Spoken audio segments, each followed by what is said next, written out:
sino man yung mga taong sumusuporta. Paano mo daw i-describe ang ideal co-worker mo or an on-screen partner? Paano ko i-describe? Oo, what is that ideal co-worker or on-screen partner? Ideal? Siyempre, una magaling dapat para hindi mahirap Kasama.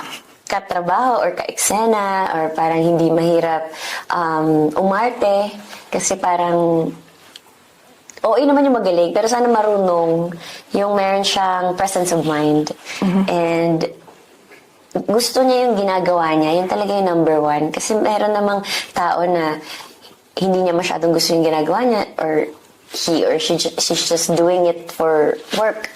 Dapat makikita mo naman kung may passion yung tao sa ginagawa niya. Kasi nakikita naman yun sa TV or nag-reflect. So parang dapat gusto niya yung ginagawa niya more than magaling. Okay. Siguro.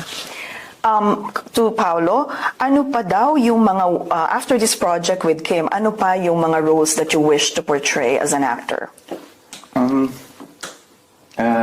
Marami pa po Marami pa po akong gustong gawing gawing mga character, mga roles na hindi ko pa nagagawa before. Pero I've always said this during my any interviews that I've been asked this question. I always tell them, as long as it's new, as long as it's something I haven't done before, and I would be challenged, then I would consider doing it.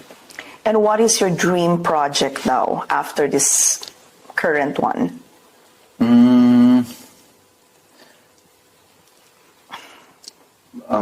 A dream project, not something new, but I've always been wanting to do like a big sci-fi movie because it's hard to produce a sci-fi movie. It requires a lot of budget and there's just so many stuff to do. But someday I would like to do a sci-fi movie that's produced and made in the Philippines.